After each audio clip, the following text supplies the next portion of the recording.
I'm going to take the carbon material and we're just going to make a nice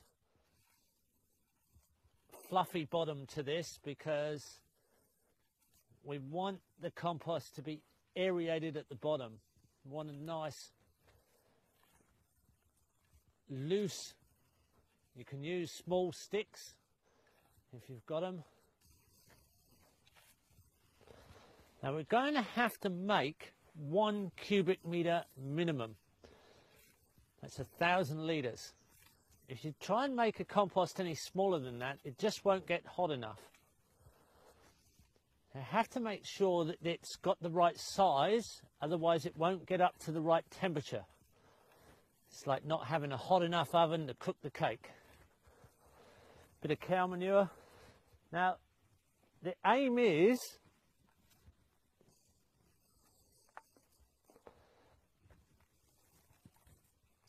to have 25 parts carbon and 1 part nitrogen. Then the decomposition happens without reducing the size of the material. So we'll try and mix this up with the right proportion so that it gets hot enough, but it doesn't actually lose any volume. The trick of making good compost is to not lose size. You're going to end up with a cubic meter the same as what you started. That's something a lot of people don't believe is possible, but it is possible. We've done it many times, and it's a good indicator that you've got the right mix. If you have too much nitrogen, it'll break down too quickly and it will start to lose size. It will get very hot, but you'll waste a lot of material because the volume will decrease rapidly and it will be very smelly as it decomposes. You'll produce a lot of methane.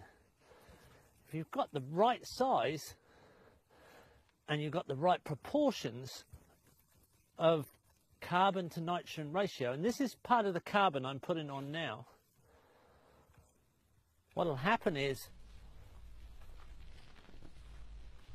it won't smell very much, it will get up the temperature, but it won't decrease in size very much at all. Now the temperature we're going to have to aim for is a minimum of 50 degrees centigrade. If it doesn't get to 50 degrees centigrade, it won't have broken down all the weed seeds, and it won't have anywhere near the same amount of life in it. Now the maximum temperature you could get to is 70 degrees centigrade, and that's getting a little bit too hot. It's probably going to get anaerobic at that temperature. It's going to go a bit airless. And you've actually gone past the limit a little bit on life. We now realize, looking with a microscope, the best temperature is around 55 to 65. That's the range where there's most diversity of life and most volume of life. Just right here in the middle of the pile, we could add some kind of inoculum. I'll cover it up quite quickly. That's a bit of a remains of a dead animal processed on the farm. You can use urine as an inoculum. You can use comfrey as an inoculum. You can use nettles, and you could use yarrow. You could use fish, or a dead animal that might even just be something you found as a roadkill on the side of the road. It will break down quite quickly in there, and it'll speed up the decomposition. This is comfrey, and it's one of the compost activators. You don't have to add an activator, but it can help get your initial heat up. So we're going to construct it and then we're going to leave it for 4 days.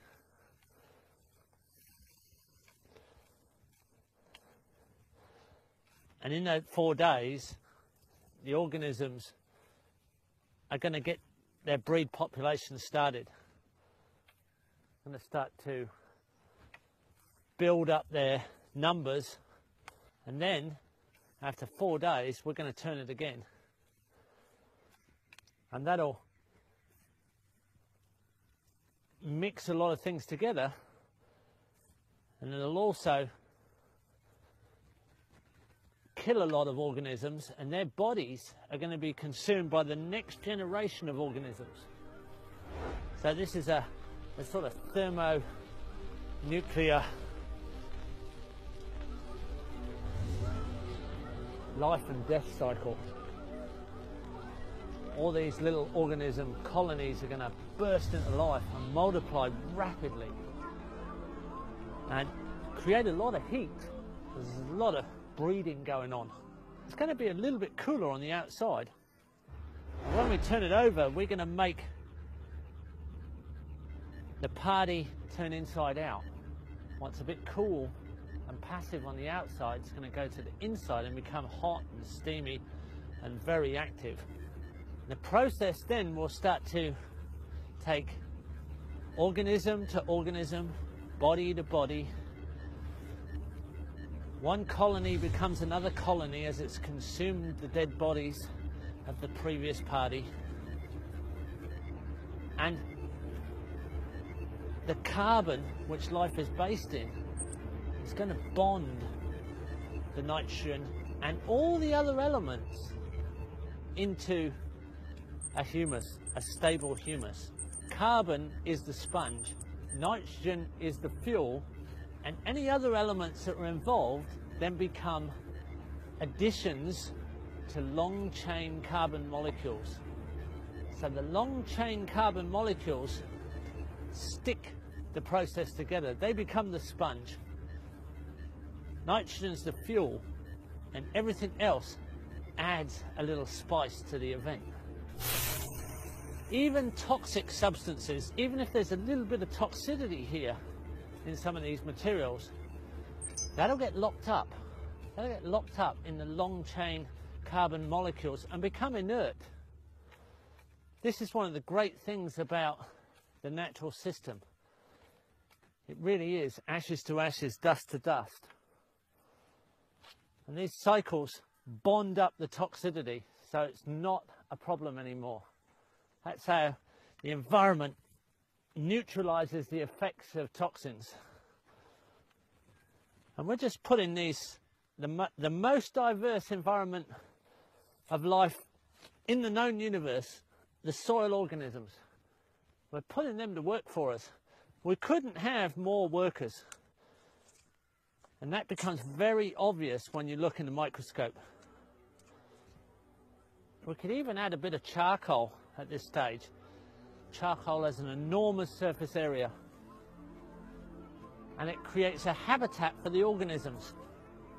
So what you've really got is a high density housing commission for soil bacteria. That charcoal, with its enormous surface area, a tablespoon of dissolved charcoal can have a surface area of up to 10 acres. That gives an attachment for the organisms to take up residence and hold the fertility in the life form, so it can't be leached. It's not the soil itself, it's the soil life that's the most important element. We really need a little bit of chunky material at the end, so there's still some food for the fungus. And we don't want it to completely cool down. In the end, it'll be just warm. It won't be completely cold, and it also won't be totally black. A little bit chunky, just warm, and dark brown. And more or less the same size. I don't like to make it in a walled in area, because it doesn't have enough air around it. You've got to be careful. This is an aerobic compost. They're aerobic organisms that we're trying to produce. Now we've just got to add a little bit of water to make sure we've got it wet enough. Now, what if you haven't got a temperature gauge? Well, you have to know what day it's going to get the hottest. And we're going to leave this for 4 days, then we're going to turn it. It'll be quite hot by then. But then we're going to turn it every other day for 14 days. So in 18 days, that's the quickest you can do it. 18 days it should be ready. Now on the 2nd or 3rd turn, so that's 6 or 8 days later, this will be its hottest. And it should get between 55 and 65. Hotter than 50, no hotter than 70. How do you tell that it's hot if you haven't got a thermometer? Well, if you put your hand in the 50 degrees centigrade, it's warm. You go, ooh, that's hot. And you just don't put your hand in the 70 degrees centigrade. It's very hot. A basic gauge of how wet the compost should be. How much moisture should I put on this compost? Let's get some average material. And I crunch it up in my hand.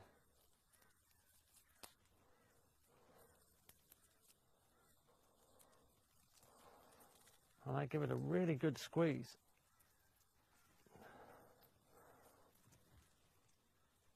There. It should just drip. It should just drip. That's the moisture test without any laboratory, without any equipment. It's just a squeeze test. A squeeze test and an ouch test up to your elbow. The rest of it's all down to the microbiology doing their thing, having a bit of a party going on.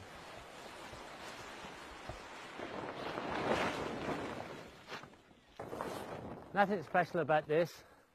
We've just got to cover it up. What are we going to end up with? We're going to end up with 1 cubic meter of inoculum compost, not just compost that's broken down with enzymes, but compost that's high in beneficial soil life that can be bred out in our soil through our mulch covered garden beds, through our cover crops,